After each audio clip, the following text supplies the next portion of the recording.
ነጋዴው ባለስልጣኑም ይሁን ሰራተኛው አታሎ ማለፍን ብልጠት አድርጎታል አሉ ጠቅላይ ሚኒስትር ዶክተር አብይ አህመድ። ኢትዮጵያ ውስጥ ህገወጥነት በሁሉም ዘርፍ በመኖሩ መስተካከል እንዳለበት ጠቅላይ ሚኒስትር ዶክተር አብይ አህመድ ከንግዱ ማህበረሰብ ተወካዮች ጋር ውይይት ባካሄዱበት ወቅት ገልጸዋል። ሀብታም ነጋዴም ይሁን ባለስልጣንም ይሁን ተራ ሰራተኛ የሆነች አጋጣሚ ሲያገኝ አታሎ መውሰድን ብልጠት አድርጎ ነው የሚወስደው። ይህም መታረም አለበት ነው ያሉት ጠቅላይ ሚኒስትሩ። ማታለል በመበራከቱ ምክንያት ስፍር ቁጥር የሌለው ኮንትሮባንድ ስለመኖሩ ተናግረዋል። ድጎማ አድርገን የምናመጣው ነዳጅ ኢትዮጵያን ሳይሆን ጎረቤት ሀገራትን ነው እየጠቀመ ያለው ያሉት ጠቅላይ ሚኒስትሩ ወርቅ፣ የቁም እንስሳትና ስንዴ በተመሳሳይ በህገወጥ ከሀገር እንደሚወጡም ነው ያነሱት። ማጭበርበር ልክ እንደ እውቀት ስለሚታይ እንደ ፈጠራ ይወሰዳል። የጋራ ህልምና ራዕይ የሌለው ሀገር እንደዚሁ ነው የሚደረገው ሲሉም ነው የገለጹት። በሁሉም መስፈርት መስረቅና ማጭበርበር ልማድ ነው ያሉት ጠቅላይ ሚኒስትሩ ይሁንና መንግስት የሚያመጣው እያንዳንዱ ገንዘብ የሚውለው ለልማት መሆኑም ተናግረዋል። ኢቢሲ ነው የዘገበው።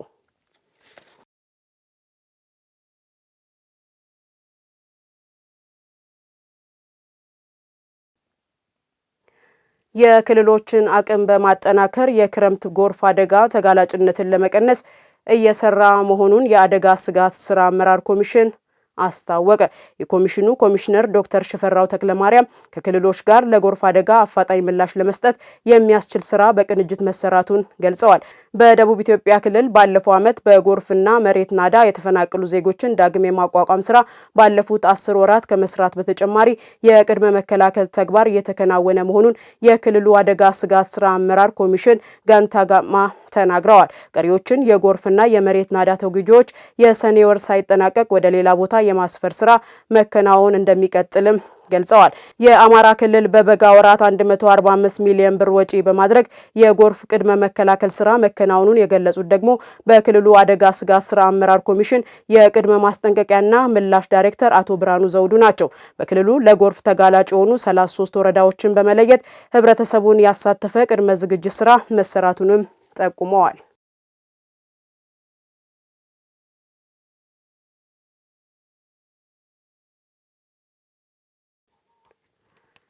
በ2017 በጀት ዓመት በሀገር አቀፍ ደረጃ ተፈጻሚ የሚሆኑ 18 አስገዳጅ ደረጃዎች ጸድቀው ወደ ስራ መግባታቸውን የኢትዮጵያ ደረጃዎች ኢንስቲትዩት ዋና ዳይሬክተር ዶክተር መሰረት በቀለ ገለጹ።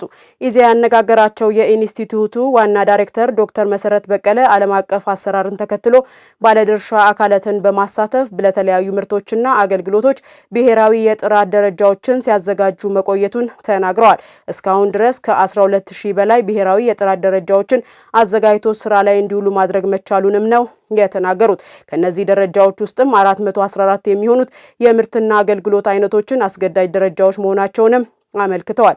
በሰው ሕይወት፣ በእንስሳት፣ በእጽዋት፣ በአካባቢና በብሔራዊ ደህንነት ላይ አደጋ የሚያስከትሉ ምርትና አገልግሎቶችን አስገዳጅ ደረጃ እንደሚወጣላቸውም ጠቁመዋል።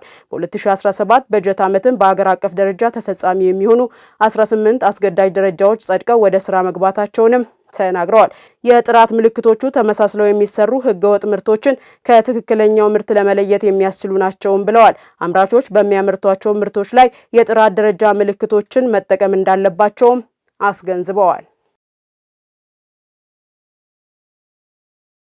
በከተሞች የኮሪደር ልማትን ለማሳለጥና ለወጣቶች የስራ ዕድል ለመፍጠር በችግኝ ጣቢያዎች ያለውን ጸጋ በአግባቡ መጠቀም ያስፈልጋል አሉ ርዕሰ መስተዳድር ጥላሁን ከበደ። ርዕሰ መስተዳድሩ በወላይታ ዞን አረካ ከተማ የሌማት ትሩፋት ስራዎችና በከተማው የሚገኘውን የሊቃ ትምህርት ቤትን ጎብኝተዋል። የሱማሙ አየር ማረፊያ ግንባታ ሂደት ያለበት ደረጃና ሌሎች የልማት ስራዎችንም ተመልክተዋል። ለታረቀኝ ተስፋዬ ዘገባ እድገት እስራኤል። የደቡብ ኢትዮጵያ ክልል ርዕሰ መስተዳድር አቶ ጥላሁን ከበደ የተመራ ልዑክ በወላይታ ዞን አረካ ከተማና ቦሎሶ ሶሬ ወረዳ የተሰሩ የልማት ስራዎች ጉብኝት ያደረገ ሲሆን በዕለቱ በአረካ ከተማ የሚገኘው ሱማሞ አየር ማረፊያና ኮሪደር ልማትን ጨምሮ ሌሎች የግብርና ልማት ስራዎችን ጉብኝት የተደረጉ ናቸው። በተለይ በቦሎሶ ሶሬ ወረዳ ሂምቤቾ ቀበሌ ላይ የሚመረተው የዝንጅብል ምርትን የተመለከቱት ርዕሰ መስተዳድሩ መሰል የግብርና ስራዎችን ማጠናከር ከተረጅነት ወደ ምርታማነት ለመሸጋገር ይረዳል ብለዋል። በወላይታ ዞን በዚህ ወረዳ በቦሎሶ ሶሬ ወረዳ ያየሁት በተለይ በግብርናው የበልግ እርሻ በቆሎ እርሻ አለ። እንዲሁም ደግሞ የቅመማ ቅመም ውስጥ ዝንጅብል በስፋት ይመረታል። ስራ አለ። ከተረጅነት ለመላቀቅ የሚደረገው ባህር ዛፍ ተረጅነትን ነው። ግን ከተረጅነት ለመላቀቅ አመቱን ሙሉ ማሳዎቻችን በሰብል እንዲሸፈኑ እናድርግ ተብሎ የተላለፈው መልእክት በመቀበል አርሶ አደሩ በተጨባጭ ከተረጅነት የመላቀቂያ መንገድ እርሻችንን በደንብ ማረስ አለብን ብለው የጀመሩት አስተማሪ የሆነ ስራ አይተናል። በከተማው ውስጥ የሚሰሩ ኮሪደር ልማት ስራዎች ከተማዋን ከማስዋብ በተጨማሪ ለበርካቶች የስራ እድል የፈጠረ መሆኑን የተናገሩት የወላይታ ዞን ዋና አስተዳዳሪ አቶ ጴጥሮስ ወልደ ማርያም ይህንን የማስፋት ስራ ተጠናክሮ ይቀጥላል ብለዋል። ዳረካ ኮሪደር ልማት ስራዎችን ቀደም ብለን አይተናል። የኮሪደር ልማት ስራ አንድም ለአካባቢው ለከተማው ውበት ይሰጣል። ሁለተኛ የተደራጁ ወጣቶች በኢንተርፕራይዝ ተደራጅተው ወደ ስራ ውስጥ የገቡ አሁን ባለው ነባራዊ ሁኔታ ላይ እጅግ በጣም ለውጥ መኖሩን እያየን የመጣንበት ሂደት ነው የነበረው። ይሄንን የማስፋት ስራ ከተማው አንድ ቦታ ላይ የተወሰነ ጥሩ ነገር አይተናል አረካ ላይ። ይሄንን ከማስፋት አኳያ መስራት ያለበትን ከነሱ ጋር ግብር መልስም ሰጥተናል። እነሱም ወስደው ስራ የጀመሩበት ሁኔታ ስላለ ይሄ እንደ ጥንካሬ የወሰድንበት ሂደት ነው የነበረው። ከዛ ውጪ ግን ይሄንን መልካም ስራ ወደ ሁሉም አካባቢ ከማዳረስ አኳያ በከተሞች ከኮሪደር ልማት ጋር ተያይዞ እየተሰሩ ያሉ መልካም ስራዎች ሁሉም አካባቢ ማለት ይቻላል ጅምር ስራዎች አሉ፣ ግን በቂ አይደሉም። ይሄንን ከማስፋት ጋር ተያይዞ ከሁሉም ባለድርሻ አካላት ጋር ውይይት አድርገን እነሱም ወደ ስራ ውስጥ እየገቡ ያሉበት ሁኔታ ነው ያለው። በአሁኑ ወቅት እየተሰሩ ያሉ የልማት ስራዎች መካከል ሱማሞ አየር ማረፊያን ጨምሮ ሌሎች በግብርናው ዘርፍ የሚሰሩ የልማት ስራዎች በህዝቡ ዘንድ የሚስተዋለውን የመልካም አስተዳደርና የልማት ጥያቄዎችን የሚፈታ ነው ተብሏል። ሁሉም አርሶ አደሮች ይህንን ትሬንድ ተቀብለው የዚህ አይነት መልካም ስራ የማስፋት ስራ እንዲሰሩ ማድረግ ከኛ ይጠበቃል፣ ከአርሶ አደሮቹም ይጠበቃል። ከኛ እንደ አመራሩ ይህንን መልካም ስራ እንዲሰፋ ከማድረግ አኳያ ከአርሶ አደሩ ጋር ሆኖ ጎን ለጎን ሆኖ ድጋፍ ማድረግ ይጠይቃል። ባለሙያው ታች ወርዶ አርሶ አደሩን አሳምኖ ካልኩሌት አድርገው ባህር ዛፍ በነበረበት ጊዜና ባህር ዛፍ ወጥቶ ሰብል ወደ ሰብል በተቀየረበት ጊዜ ያለው ልዩነት ምን ያህል ነው የሚለውን አሳምኖ እንዲነሳ ከማድረግ ጀምሮ ያሉ ነገሮችን መስራት መቻል አለበት። አጠቃላይ የግብርና ስራ በእጅጉ አመርቂ እና ሳቢ የሆነ ስራዎችን አይተናልና በዞኑ በቦሎሶ ሶሬ ወረዳና በአረካ ከተማ የታየ ልማት ስራ እጅግ በጣም አመርቂ፣ ህዝብን ያሳተፈ፣ ተጠቃሚነትን የበለጠ ያጎላ ያለ ቀጣይነት ያለውና ባስቀመጥነው ስትራቴጂ መሰረት የተሰሩ ያሉ ስራዎች አመራሩ ከህዝቡ ጋር ተቀናጅቶ ትምህርት ሊሆን የሚችል ስራ እየሰሩ ናቸውና ይህንን በሌሎች ወረዳዎችም ከተሞችም አስፋፍቶ እንዲሄዱ በዚህ አጋጣሚ ለወላይታ ዞን አመራር አደራ ለማለት ነው። በከተማው በከብት እርባታና ችግኝ ማፍላት ስራ ላይ የተሰማሩት እንደገለጹት ከሆነ በስራቸው ውጤታማ እንዲሆኑ መንግስት ድጋፍ እያደረገላቸው ነው። ያለው ወተት ወደ 70 ሊትር እንዲህ ከበሉ የሚሰጡኝ ይሄንን ነው። አሁን ሰዓት የሚሰጡኝ መንግስት ድጋፍ ያደርጋል። እየመጡ ያሉ ጊጦች ሳር ሁሉ እንድገዛና ገዝቼ ማስቀመጥበት ቦታ ሁሉ ለኔ እንድሰራ ፍቃድ ሰጥተው ሰርቻለሁ። አሁንም እንደገና ቤቱ ስለሚጠበኝ ቤት አስፍቼ እንድሰራ ፍቃድ ሰጥተዋል። ብዙ ነው የሚረዱኝ። ድጋፍ ወርደው ያደርጋል፣ ዞኑም ያደርጋል፣ ክልልም ሶስታቸውም ያው በዚህ ችግኝ ጣቢያ ላይ ድጋፍ ያደርጋሉ። በእርግጥ ክልል መንግስት ለሰራተኛ ለ5 ሰራተኛ በየወሩ ይከፍላል። ሌላው ቁሳቁስ እዚህ ጋር ያለው ማንኛውም የዘር አይነቶችን ወረዳው ያቀርባል። በአረካ ከተማና በቦሎሶ ሶሬ ወረዳ የተጀመሩ የልማት ስራዎች እንቅስቃሴ በቅርቡ የሚታይ ለውጥ ማምጣት የሚቻል ተግባር በመሆኑ ለውጤታማነቱ ሁሉም የበኩሉን ድርሻ ሊወጣ ይገባልም ተብሏል። የሲቪል ማህበረሰብ ድርጅቶች የሰላም የዲሞክራሲ ግንባታ እንዲሁም የልማት ስራዎች እንዲፋጠኑ የድርሻቸውን ሊወጡ እንደሚገባ የደቡብ ኢትዮጵያ ክልል የመንግስት ዋና ተጠሪ አቶ ገብረ መስቀል ጫላ አሳሰቡ። በክልሉ የሚገኙ የሲቪል ማህበረሰብ ድርጅቶች እንደ ሀገር የገጠሙ የማህበረሰብ ችግሮችን ለመፍታት የሚጠበቅባቸውን አስተዋጽኦ እያበረከቱ እንደሚገኙ የገለጹት ደግሞ በምክትል ርዕሰ መስተዳድር ማዕረግ የክልሉ ፋይናንስ ቢሮ ኃላፊ አቶ ተፈሪ አባተ ናቸው።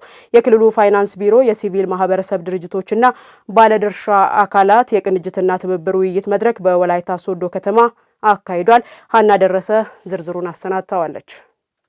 የደቡብ ኢትዮጵያ ክልላዊ መንግስት ፋይናንስ ቢሮ የሲቪል ማህበረሰብ ድርጅቶችና የክልሉ ባለድርሻ አካላት የቅንጅትና የትብብር ውይይት መድረክ በወላይታ ሶዶ ከተማ ያካሄደ ሲሆን በውይይት መድረኩ ላይ የተሳተፉት የባለድርሻ አካላት ከዚህ በፊት ያልነበረ የቅንጅት ስራ አሁን ተጠናክሮ ቢቀጥል ለህዝብ ጥያቄዎች ምላሽ መስጠትና ህዝቡን ማርካት እንደሚቻል ነው ሀሳባቸውን የሰጡት። ይሄ የሲቪል ማህበረሰብ ድርጅት የአዋጅ 1113/2011 እንደ ሀገር የወጣው ብዙ ችግሮችን ቀርፏል። ግን የዚህ አዋጅ ፍሬ ደግሞ ማየት መቻል አለብን። በሀገር በክልል ደረጃ ከዚህ ጋር የሚሄድ የተወሰኑ ጉዳዮች የተጨመሩ ደግሞ የኛ የክልላችን አዋጅ ተዘጋጅቷል። አዋጅ ማዘጋጀት ብቻ አይደለም። ቅድም መጀመሪያ ላይ ያነሳሁት የትምህርት፣ የጤና፣ የውሃ፣ የመንገድ የኛን መቀናጀትና የኛን ፈጥኖ መድረስ የሚፈልግ ኃይል አለ። እዛ ላይ ውጤት ደግሞ መታየት አለበት። እንግዲህ አሁን ወርታች ስንወርድ ደግሞ አድሚኒስትሬቲቭ ኮስቶች እንዳያበዙብን እሱን በየት ደረጃ እስከ ቀበሌ ድረስ ሪፕሬዘንታቲቭ አይኖረንም። እኛ ፋንክሽን ነው የሚኖረን፣ ስራ ነው የሚኖረንና እሱ ላይ ምናልባት ደግሞ እኛ ጋር አብራችሁ አልገባችሁም ቀበሌ ላይ አትገቡም የሚል ወረዳ ላይ አትገቡም የሚል ማረቆ እንዳይመጣ ቢሮክራሲው ኢንፋክት አንደርስታንድ አደረጋው ስራው ይውረድ ነው የተባለው እንጂ እዚህ ያሉት የመንግስት ኃላፊዎች በተዋረዱ ሰፖርቲቭ እንጂ ቻሌንጅ እንዳያረጉን አግባብ እሱን ቴካዌ ይዘው ቢወጡ የሚል ሀሳብ ነው። ስለሆነም በእውነት በርቱ፣ አብረን እንቆማለን፣ አብረን እንሰራለን። በየትኛውም አማራጭ ባለ በሌላ አቅማችን አገራችንን ለመደገፍ ፈቃደኞች ነን። የእነሱን ስራ በተቀናጀ በተባበረ በጋራ ከመንግስት ጋር በመስራት አንደኛ ሁሉም ግብ ምንድነው የህዝብ ተጠቃሚነት ማረጋገጥ እስከሆነ ድረስ በዘኛው መንገድ መጣም በዚህኛውም ሄደን መዳረሻው አንድ ነው። ህዝብን በሁለንተናዊ ብልጽግና ማረጋገጥ ስለሆነ መንግስት የሚሰራቸው እንደዛውም የግሉ ዘርፍ ላይ የሚሰሩ ስራዎች እንዳሉ ሆኖ ሲቪል ማህበረሰብ ድርጅቶች ደግሞ የሚሰሩት በርካታ ስራዎች አሉ። ይሄ ስራ ይሄንን በርካታ የሰብአዊ መብት ኢሹ አለ፣ የዲሞክራሲ ባህል ግንባታ ኢሹ አለ፣ በርካታ ጉዳዮች የልማት ኢሹ አለ። እነዚህ ሁሉ በቅንጅት በትብብር የቱጋ ክፍተት አለ፣ የቱጋ ኦቨርላፕ ተግባራት ኦቨርላፕ የሚያደርጉበት ሁኔታዎች አሉ። ስለዚህ ያንን ሁሉ የሚቀርፍ ስራ ለመስራት አደረጃጀት ያስፈልጎናል። በደቡብ ኢትዮጵያ ክልል ሶዶ ክላስተር አስተባባሪና የክልሉ ፋይናንስ ቢሮ ኃላፊ አቶ ተፈሪ አባተ እንዳሉት የመንግስትና የሲቪል ማህበረሰብ ድርጅቶች በአብሮነት ተናቦ በመስራት የህዝቡን ተጠቃሚነት ማረጋገጥ ይገባል ብለዋል። ሲቪል ማህበረሰብ ድርጅቶች በጣም ወሳኝ የሆኑ ኢንዲፔንደንት የሆኑ እነዚህ አካላት ለመንግስት በጣም ብዙ ስብራቶችን ሊጠግኑ ይችላሉ የሚል ለየት ባለ መልኩ ካየ ጊዜ ጀምሮ መንግስት ኢሚዲየትሊ ስልጣን በያዘ የለውጡ መንግስት በአንድ አመት ውስጥ ነው አዋጅ ጭምር በማሻሻል 1113/2011 ከዚህ ቀደም በጣም የሲቪል ማህበረሰብ ድርጅቶች ጥያቄ የነበረው የ37 ቀይሮ ወደ 20/80 በማድረግ ብዙ የፕሮጀክት ስራን የሚያንቁ ነገሮችን በመፍታትና በነጻነት እንድትንቀሳቀሱ ያደረገው አንዱ የቅንጅትና የትብብር ስራ ተጠናክሮ እንዲቀጥል ታሳቢ ተደርጎ የተደረገ ነገር ነው ያለው። ከዚህ አንፃር የነበረን የቅንጅት ችግር መተማመን ላይ መጠራጠር ላይ ያሉ ነገሮችን በመቅረፍ መንግስትና ባለድርሻ አካላት ወይም አጋር ድርጅቶች በጣም የተሻለ መቀራረብ በመፍጠር ይህ የቅንጅትና የትብብር መድረክ ነው።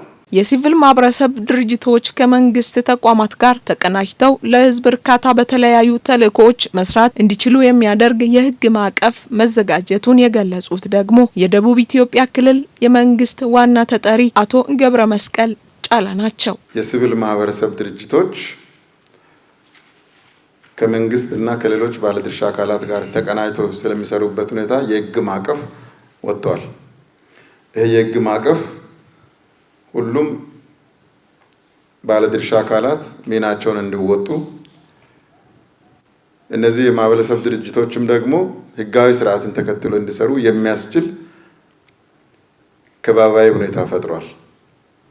ለዚህም ነው አሁን እኛም በዚህ በአጭር ጊዜ ከናንተ ጋር ተደጋጋሚ መድረኮችን እያደረግን ያለ ነው። ህግ ባይኖር አሰራር ባይኖር ስርዓት ባይቀመጥለት እንደዚህ በይፋ በጋራ ተቀናይተን መስራት የሚቻልበት ሁኔታ አይኖርም ነበር። ይህንን እንግዲህ በህግ የተቀመጠውን ነገር የምናገለግለው ህዝብ አንድ ስለሆነ የሚለማው አገር አንድ ስለሆነ በጋራ ተቀናይተን ለምንወደው ህዝባችን ለምንመኘው አገራችን እድገት የጋራ ተልዕኮ የጋራ ግብ ኖሮን የጋራ ራዕይ ኖሮን ግን በተለያየ ተልዕኮ መስክ ላይ ሆነን ተቀናይተን ተባብረን እንድንሰራ ነው ይህ መድረክ የተፈጠረው። የሲቪል ማህበረሰብ ድርጅቶች ሁሉ አቀፍ ለሀገራዊ ብልጽግና ሚናቸው የጎላ እንደሆነም ተመላክቷል። የቱሪዝም ዘርፉን ይበልጥ ለማሳደግ በኢትዮጵያ ያሉ ብሔራዊ ፓርኮች ደህንነትና በውስጣቸው ያሉ ሀብቶች ከተለያዩ አደጋዎች መጠበቅ እንደሚገባ የቀድሞ የኢፌድሪ ጠቅላይ ሚኒስትር አቶ ኃይለማርያም ደሳለኝ አሳሰቡ። በክልሉ የሚገኙ ፓርኮችን ለጎብኚዎች ምቹ ለማድረግ መሰረተ ልማቶችን ለማሟላት መንግስታዊና መንግስታዊ ካልሆኑ ድርጅቶች ጋር እየተሰራ ነው ያሉት ደግሞ የደቡብ ኢትዮጵያ ክልል ባህልና ቱሪዝም ቢሮ ኃላፊ ወይዘሮ ወይኒቱ መልኩ ናቸው። በአቶ ኃይለማርያም ደሳለኝ የተመራ የውጭ ሀገራት ኢንቨስተሮች ልዑክን ጨምሮ የክልሉ ከፍተኛ የስራ ኃላፊዎችና ጉዳዩ የሚመለከታቸው አካላት በክልሉ በጋሞና ጎፋ ዞኖች የሚገኘውን ማዜ ብሔራዊ ፓርክን ጎብኝተዋል። ሰይፉ ሳሙኤል ላጠናቀረው ዘገባ እድገት እስራኤል። በ1997 ዓመተ ምህረት በብሔራዊ ፓርክነት ተመዝግቦ በጥብቅ ደኖች ተሸፍኖ እየተጠበቀ የሚገኘውና በውስጡ ከሀገራችን እየጠፋ ያለውን የስዋኔስ ቆርኬን ጨምሮ ብርቅዬ የዱር እንስሳትን አቅፎ የያዘ ለማየት ምቹ የሆነ ብሔራዊ ፓርክ እንደሆነ ይነገራል። የማዜ ፓርክ ይህ ብሔራዊ ፓርክ ልዩ ልዩ ብዝሃ ሀብት መገኛ በመሆኑ የጎብኚዎች ቀልብ በመሳብ የሚታወቅ ሲሆን በቀላሉ ማግኘት የሚያስችል የአስፋልት መንገድ አቋርጦ የሚያልፍበት መሆኑ ፓርኩን ልዩ እንደሚያደርግ በጉብኝት ወቅት ተጠቁሟል። በሀገራችን ኢትዮጵያ ጭስ አልባ ኢንዱስትሪ በመባል የሚታወቀውን የቱሪዝም ልማት ማሳደግ የሚቻለው የፓርኮችን ደህንነት በመጠበቅ መሆኑን የኢትዮጵያ የቀድሞ ጠቅላይ ሚኒስትር አቶ ኃይለማርያም ደሳለኝ ተናግረዋል። እንዳያችሁት አሁን የስዋኔስ ቆርኬ ኢትዮጵያ ውስጥ ብቸኛ ነው። እሱ እንዳይጠፋ ነው ዋናው ይሄ ፓርክ የተቋቋመው። ግን እሱ አሁን ከጊዜ ወደ ጊዜ ቁጥሩ ፓርኩ ከሚሸከመው በላይ የሆነ ነው ያለው። ስለዚህ ያ ስዋኔስ ቆርኬ የጠፋባቸው አካባቢዎች አሉ። ለምሳሌ ቦረና ፓርክ ጠፍቷል፣ ነጭ ሳር ፓርክ ጠፍቷል ያ እንስሳ። ስለዚህ አሁን ያለን ምንድነው ፕላናችን ከዚህ አንስቶ ወደ ቦረና ፓርክ ከዚህ አንስቶ ወደ ነጭ ሳር ፓርክ ማሸጋገር እቅድም አለ። ፓርኩ በ1997 ከተከለለ በኋላ የአካባቢው ማህበረሰብ ከልቡ እየጠበቀ እስካሁን አድርሷል ያሉት አቶ ኃይለማርያም ደሳለኝ በፓርኩ በኃይለማርያምና ሮማን ፋውንዴሽን የተጀመረው ፕሮጀክት በፓርኩ አቅራቢያ የሚገኙትን አርሶ አደሮችን ተጠቃሚ የሚያደርግ መሆኑን አንስተዋል። በተለይ ደግሞ ይሄን እስካሁን ድረስም ጠብቆ የቆየው ህብረተሰቡ ነው። ስለዚህ ህብረተሰቡ የራሱን ሀብት እስከሰጠ ድረስ አማራጭ የሆኑ የኑሮ ዘይቤዎች ወይም የኢኮኖሚ አክቲቪቲዎች መኖር አለባቸው። ስለዚህ ፕሮጀክቱ ትኩረት የሚያደርገው የህብረተሰብ ህይወት የሚቀይሩ ስራ የሚፈጥሩ ኢኮኖሚ እንቅስቃሴ የሚፈጥሩ በኪሳቸውም የተወሰነ ገንዘብ ሊያስገባ የሚችል ተግባር ውስጥ እንዲሰማሩ የሚያደርጉ ስራዎች ላይ ያተኮረ ፕሮጀክት ነው። ከዚህ አኳያ በጥሩ ሁኔታ ተጀምሮ እየቀጠለ ነው ያለው።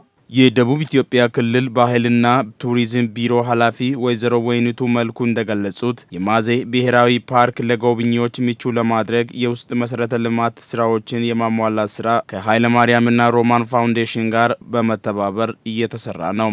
ማዜ ለጉብኝት በጣም ምቹ የሆነ ቦታ ያለ ነው። ምቹ ጂኦግራፊካል አቀማመጥ አለው። ውስጥ ለውስጥ መንገዶችን ለጉብኝት ክፍት ማድረግ ስራ ነው። እሱንም ያው ከኃይለማርያምና ሮማን ፋውንዴሽን ከማዜ ፓርክ ላይ ይሰራል፣ በተለያዩ ነገሮች ይሰራልና አሁን የመንገድ ስራም የጀመረበት ሁኔታ አለ። ከዚህ በፊት በደቡብ ኢትዮጵያ ክልል መንግስት የተሰራ መንገድ ነበረ በነባሩ ክልል።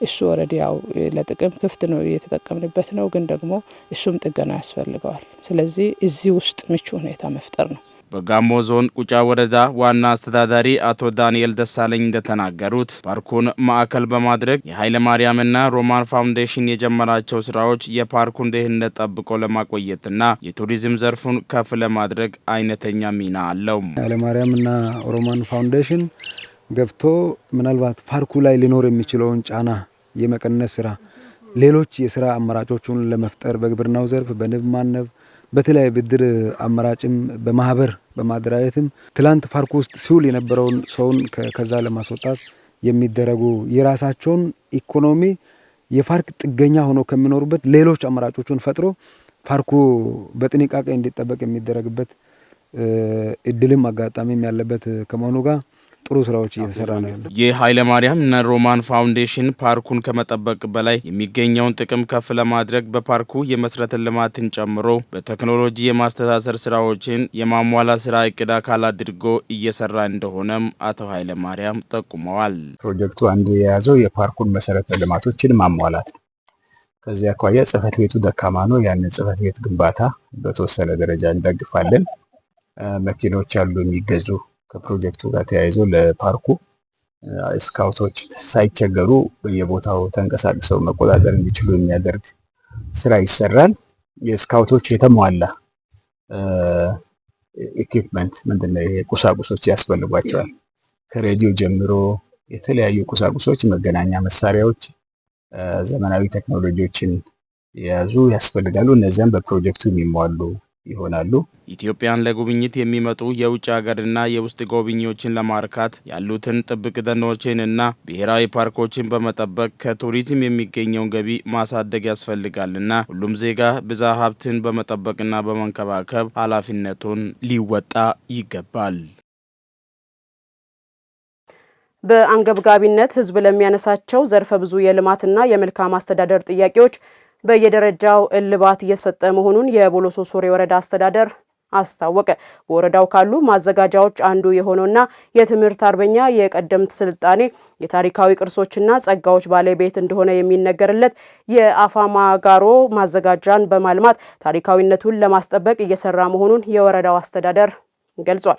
በአፋማ ጋሮ ማዘጋጃ ከ30 ሚሊዮን ብር በላይ ወጪ የተደረገበት የመብራት ዝርጋታ ተጠናቆ ለህብረተሰቡ አገልግሎት መስጠት ጀምሯል። አቤኔዘር አበራ ተጨማሪ አለው። በቦሎሶ ሶሬ ወረዳ ከ30 ሚሊዮን ብር በላይ ወጪ የተደረገበት የአፋማ ጋሮ ማዘጋጃ መብራት ዝርጋታ ተጠናቆ ለህብረተሰቡ አገልግሎት መስጠት ጀምሯል። አገልግሎቱን ያስጀመሩት የቦሎሶ ሶሬ ወረዳ ዋና አስተዳዳሪ አቶ መንግስቱ ሉሃ የዘመናት የአፋማ ጋሮ ህዝብ የመብራት ጥያቄ በአጭር ጊዜ ምላሽ መሰጠቱ የወረዳው አስተዳደር ለህዝብ ተጠቃሚነት ቅድሚያ ሰጥቶ እየሰራ ስለመሆኑ ማሳያ ነው ብለዋል። ቀጥታ ዝርጋታ ወረዳ በወረዳ ደረጃ ብዙውን ደረጃ ይብን የሚቻል አይደለም። ክልሉ ከፌደራል ጋር በመነጋገር የገጠር ወረዳዎችን ከተማዎችን በማብራት ማገናኘት ስራ ያው ከእቅዱ አካል አንዱ ነበር። ከዚህ አኳያ እንግዲህ ለዚህ ለ2017 እንደኛ ታቅዶ የነበረው ይሄ ማዘጋጃ ነው። ይሄ ማዘጋጃ አጋጣሚ ማብራት በማግኘቱ እኔም ደስ ብሎኛል። አቶ መንግስቱ አክለውም የወረዳው አስተዳደር በረጅም በመካከለኛና በአጭር ጊዜ እቅድ የሚፈቱ የህዝብ ጥያቄዎችን በመለየት በየደረጃው ምላሽ የመስጠት ስራ ትኩረት ሰጥቶ እንደሚሰራ ጠቁመዋል። ፌደራል መንግስት እስከ ክልል መንግስት ከዛም ዞን ጋር በመሆን አጠቃላይ የገጠር ገበልን ማዘጋጃ ወይም ታዳጊ ማዘጋጃዎቹን የማብራት ዝርጋታ እድል እንዲጠቀሙ በራሳችን በኩል በየአመቱ ምርጠን ከ1 እስከ 3 4 የሚሆኑ እንሰጣለን። ከዛ ውስጥ አንደኛው ያው ለዘንድሮ የተያዘው ታቅዶ የመጣው ይሄኛው ማዘጋጃ ነው። ሌሎች ደግሞ ነገ ይደርሳል። የቦሎሶ ሶሬ ወረዳ የመንግስት ዋና ተጠሪ ወይዘሮ መስከረም አካለ ወልድ በበኩላቸው አፋማ ጋሮ ማዘጋጃ ቀደም ሲል ዘርፈ ብዙ የልማት ጥያቄዎች የነበሩበት አካባቢ ሲሆን ወረዳው ከህብረተሰቡ የሚነሱ የመሰረተ ልማት ጥያቄዎች እየመለሰ እንደሚገኝ ተናግረዋል። የመብራት ጥያቄያቸው ደግሞ በጣም እየሰፋ ከዚህ በፊት ከነበረው ጥያቄያቸው በጣም ጎላ እያለ የመጣበት ሂደት አለ። ያንን ለመመለስ መንግስት ባቀደው እቅድ መነሻ ቅድመ ለመስጠት ያቀደው ለዚህ ለጋሮ ማዘጋጃ መሆኑ ይታወቃል። ከዛ አንፃር ዛሬ ላይ መብራት ለሁሉም አካባቢ ስርጭት ተደርጎ ይሄ አሁን ከተማ እንደምታዩት መብራት እያገኘ ነው ያለው። የመብራት ዝርጋታው ለአፋማ ጋሮ ማዘጋጃና አካባቢው ብቻ ሳይሆን ለአጎራባች ቀበሌያት ትልቅ ብስራት ነው ያሉት ወይዘሮ መስከረም ለወጣቶች ስራ ዕድል ጭምር ለመፍጠር ሁሉንም ህብረተሰብ ተጠቃሚ ያደርጋል ብለዋል። ወጣቶች ተደራጅቶ በተለያዩ ለምሳሌ ዲኤስቲቪ ቤት መክፈት ይችላሉ። መብራት አክሰሱ ስላለ እሱ ብቻ አይደለም፣ ጣውላ ቤት፣ ማሽን ቤት ከፍቶ በተለያዩ አደረጃጀቶች ውስጥ ገብቶ ከስራ ዕድል ፈጠራ ጋር አገናኝተን እነዚህ ወጣቶች ደግሞ ስራ አጥ ሆነው ቤት ከሚቀመጡ ራሳቸው ስራ እንዲፈጥሩም ጭምር አማራጭ የፈጠረ እንደሆነ ይታወቃል። የኢትዮጵያ ኤሌክትሪክ ኃይል ኮርፖሬሽን የወላይታ ዲስትሪክት ስራ አስኪያጅ አቶ ተዘራ ታደሰ በወረዳው የተከናወነው የመብራት ዝርጋታ ከ30 ሚሊዮን ብር በላይ ወጪ የሆነበትና 450 አባወራዎችን የኤሌክትሪክ ተጠቃሚ የሚያደርግ መሆኑን ገልጸዋል። ቦሎሶ ሶሪ ወረዳ የአፋማ ጋሮ ቀበሌ የ2017 እንዲበራ የተደረገች አንድ ቀበሌ ስትሆን እቺ ቀበሌ 12 ኪሎ ሜትር የሚሆን የመካከለኛው መስመር ዝርጋታና ወደ 10 ኪሎ ሜትር ዝቅተኛ መስመርና 2 ትራንስፎርመር ተቀምጦ ከ30 ሚሊዮን ብር በላይ ወጪ የተደረገላት ቀበሌ ነው። አፋማ ጋሮ ማዘጋጃ የትምህርት አርበኛ የቀደምት ስልጣኔ የበርካታ ሀብቶችና ጸጋዎች ባለቤት መሆኑን የሚገልጹት የማዘጋጃው የስራ ኃላፊዎች ይህንን ጸጋ ወደ ኢኮኖሚ በመቀየር ህይወት በሚቀይሩ ተግባራት ላይ ማተኮር ይኖርብናል ሲሉ ገልጸዋል። ዘመናዊ ትምህርት እንዲመጣ ጉልህ አስተዋጽኦ ያበረከቱት የአባባ ዋና ዋጌሾ አካባቢ ነው። እዚህ ነው የተወለዱት። አፄ ኃይለ ሥላሴ ዘመነ መንግስት ጊዜ ልዑል ስላሴ ቴማሙ ሉላ ሰገድ በሁለተኛ ብለው ሰዎች የሚጠሩት አባት የቦሎሶ ሶሪ ወረዳ ከመምጣቱ በፊት ለአስተዳደር በሚመርጡት አካባቢ እዚህ ፉላሳ ጋሮ፣ አንጩቾ፣ ሄምቤቾ ያለ መጨረሻ ላይ አረካ ላይ እስኪከትም ድረስ የቦሎሶ ሶሪ ወረዳ ማዕከል ሆኖ አገልግሏል። ከዛ ባሻገርም 200 ዓመት በላይ ያስቆጠረ የአፋማ ጋሮ ደብረ ሳህል ቅዱስ ሚካኤል ቤተክርስቲያን በውስጡ አባቶች ብራና ዳምጠው ቀለም በጥብጦ ያዘጋጁት ብራና መጽሐፍ አለ። ይህ ለቱሪዝም ምቹ ነው የሚሆነው። የአካባቢው ነዋሪዎች በሰጡት አስተያየት ወረዳው በአካባቢው መሰረተ ልማት እንዲፋጠን እያደረገ ያለው ጥረት አበረታች መሆኑን ገልጸው በማዘጋጃው መብራት መዘርጋቱ የአካባቢውን ማህበረሰብ ተጠቃሚ የሚያደርግ መሆኑን ተናግረዋል። ይሄ መብራት ከመግባቱ በፊት ብዙ ስቃይትን ነበረ፣ ብዙ ችግሮች እኛን ደርሶ ነበረ። ይሄ መብራት ብዙ ችግሮችን ይቀርፋል ማለት እንችላለን። እስከ አረካ መሄድ ማለት 4 ሰዓት መንገድ ነው። 4 ሰዓት መንገድ ጉዞ በጭንቅላቱ የሚያደርግ በጭንቅላት ወንድ፣ ሴቶች ደግሞ በወገባቸው አርገው አስረው ተጨናንቀው እየሄዱ በመንገድ እየተቀመጡ ችግር ላይ ወድቆ በቃ ይሄንን አስፈጭተው ያመጣሉ። እና አሁን ይሄ ከመጣ ወዲህ ምናልባት ለወደፊቱ ትልቅ እድላችን ነው ማለት ይፈልጋል። የመብራት መሰረተ ልማት መጀመሩ አልሚ ባለሀብቶች ለማዘጋጀው እድገት የበኩላቸውን አስተዋጽኦ እንዲያበረክቱና የከተማው እድገት እንዲፋጠን ዘርፈ ብዙ ጠቀሜታ እንዳለው የተገለጸ ሲሆን በመጨረሻም ለዚህ ስራ አስተዋጽኦ ላደረጉ አካላት እውቅና የመስጠት መርሃ ግብርም ተከናውኗል። ህጻናትን ለአደጋ እያጋለጠ ያለውን ህገወጥ የህጻናት ዝውውር ለመከላከል ከባለድርሻ አካላት ጋር ቅንጅታዊ ስራ እየሰራ መሆኑን የኪንዶ ኮይሻ ወረዳ ሴቶችና ህጻናት ጉዳይ ጽህፈት ቤት አስታወቀ። በወረዳው ህገወጥ የህጻናት ዝውውርን ለመቀነስ ከፖሊስና ከሌሎች ጸጥታ አካላት ጋር በጥምረት በተሰራው ስራ ለውጥ እየታየ መሆኑም ተመላክቷል። ነህሚያ ገነቱ ዝርዝሩን አሰናድታዋለች። በሀገራችን አስከፊ ከሚባሉ ጉዳዮች አንዱ ህገወጥ የህጻናት ዝውውርና ጉልበት ብዝበዛ መሆኑ ይታወቃል። ገና በቅጡ መኖር ያልጀመሩ ለጋ ልጆችን ለሆዳቸው ባደሩ ደላላዎችና በቤተሰብ ቁጥጥር ማነስ ምክንያት ወደ ተለያዩ ከተሞች የሚደረገው ከፍተኛ የህገወጥ ህጻናት ፍልሰትን ለመከላከል መንግስት ትኩረት ሰጥቶ እየሰራ ይገኛል። በወላይታ ዞን ኪንዶ ኮይሻ ወረዳ ደግሞ ከዚህ በፊት በህገወጥ የህጻናት ዝውውር በግንባር ቀደምትነት ስሟ ይጠራ እንደነበር ዘርፉ ባለሙያዎች ይናገራሉ። ኪንዶ ኮይሻ ወረዳ ፖሊስ 16 ቀበሌያትና 3 ማዘጋጃ ከተሞች አሉ። በእነዚህ በዋናነት ህገወጥ ህጻናት ዝውውር የሚፈጸምባቸው ቀበሌያት አንደኛ ጨረቼ ነው፣ ሁለተኛ መንአራ፣ ዘባቶ፣ ሀናዜ ናቸው በብዛት።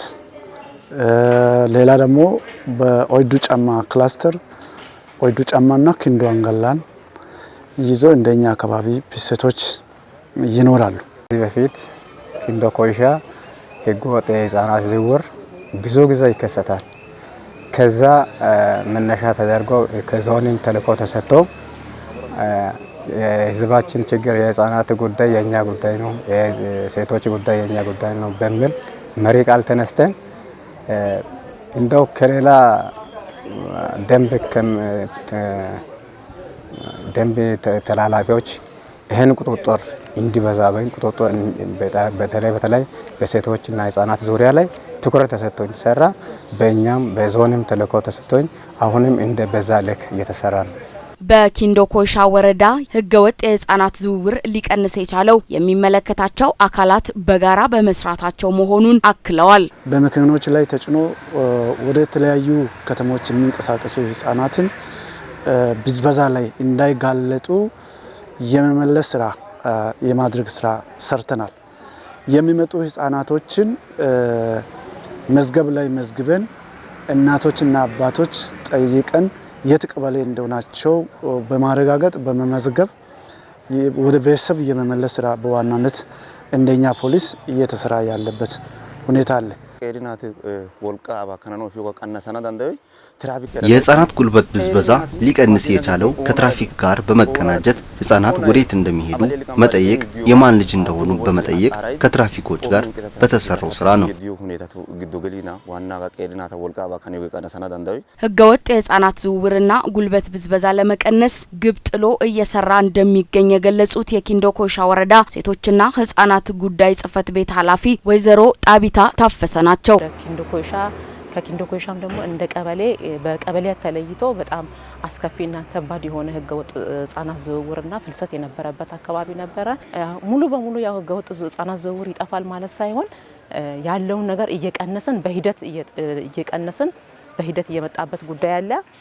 ሆኖም ግን እኛ ደግሞ ይሄን ሴቶችና ህፃናት ጉዳይ ባለድርሻ ብቻ ሳንሆን ወይም እንደ ባለቤትነት እኛ ብቻ ሳንሆን ፖሊስ አለ፣ ፍትህ አለ፣ ከተለያዩ ባለድርሻ አካላት ጋር በመቀናጀት ሆነን ስራዎችን እየሰራን ነው ያለነው። ህገወጥ የህፃናት ዝውውርን ለመቀነስ የተለያዩ ግንዛቤ ማስጨበጫ ስራዎች መሰራታቸውን የሚገልጹት የኪንዶ ኮይሻ ወረዳ ሰላምና ጸጥታ ጽህፈት ቤት ኃላፊ አቶ ማቴዎስ ሻንካ ይህንን ከመቆጣጠር አኳያ ቤተሰብ ከፍተኛ ኃላፊነት እንዳለበት አሳስበዋል። ህፃናት ጉልበት ብዝበዛ ይሁን ህፃናት ህገወጥ ዝውውር ጋር ተያይዞ ያለው ነገር ህብረተሰቡ ካለማወቅ ህብረተሰብን የሚደርስ ችግሮችን ለማዳን መጀመሪያ መናሪያ አካባቢ ህፃናት አላግባብ ካለ ተወላጅ ጉዞ እንዳያደርጉ መናሪያ አካባቢም ስልጠና ይሰጣል። እዛ አካባቢ ኃላፊነት ላላቸው አካላትም ይሄንን ቁጥጥር እንዲያደርጉ ተደርጓል።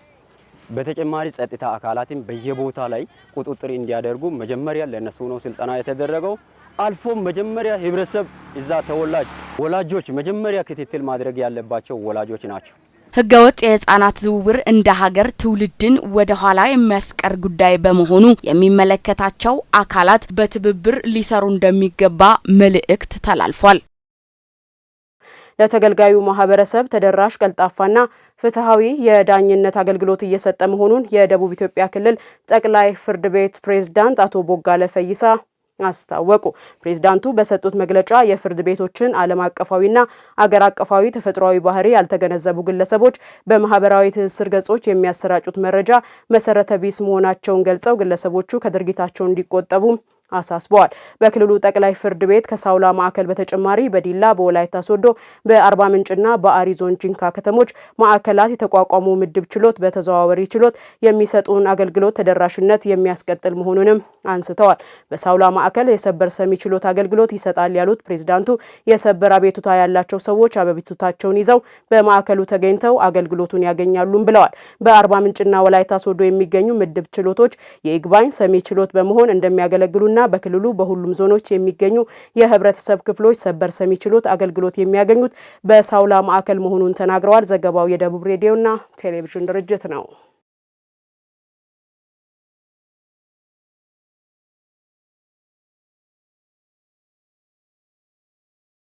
በማዕከላዊ ኢትዮጵያ ክልል በሚገኙ 7 ከተሞች ከ115 ኪሎ ሜትር በላይ የሚሸፍን የመጀመሪያ ምዕራፍ የኮሪደር ልማት ስራ መከናወን ላይ እንደሚገኝ የክልሉ ከተማ ልማት ኮንስትራክሽን ቢሮ ገለጸ። በምክትል ርዕሰ መስተዳድር ማዕረግ የከተማና ኢንዱስትሪ ክላስተር አስተባባሪና የከተማ ልማት ኮንስትራክሽን ቢሮ ኃላፊ አቶ ስንታየ ወልደ ሚካኤል ለኢዜአ እንደገለጹት በክልሉ ከተሞችን ለነዋሪዎች ምቹ ለማድረግ የሚያስችሉ ስራዎች እየተሰሩ ነው። በዚህም በህብረተሰቡ ተሳትፎ በመንግስት ወጪ በሁለት ምዕራፍ 165 ኪሎ ሜትር የኮሪደር ልማት ግንባታ ለማከናወን ታቅዶ በመጀመሪያው ምዕራፍ ከ115 ኪሎ ሜትር በላይ የሚሸፍን የኮሪደር ልማት እየተፋጠነ ይገኛልም ብለዋል። ይህም በከተማው የክላስተር መቀመጫ በሆኑ 7 ዋና ዋና ከተሞች እየተከናወነ መሆኑን ጠቅሰው ልማቱ ከተሞችን ውብና ጽዱ በማድረግ ለነዋሪዎች ምቹ ከማድረግ ባለፈ ትውልድ ተሻጋሪ የሆኑ ስራዎች እየተሰሩ መሆናቸውንም ጠቁመዋል። የህብረተሰቡ ተሳትፎ ለልማቱ መሳካት ከፍተኛ ድርሻ እንደሚወስድ የተናገሩት ኃላፊው በሀሳብ በጉልበትና በገንዘብ እያደረገ ያለው አስተዋጽኦ ከፍተኛ መሆኑንም ተናግረዋል።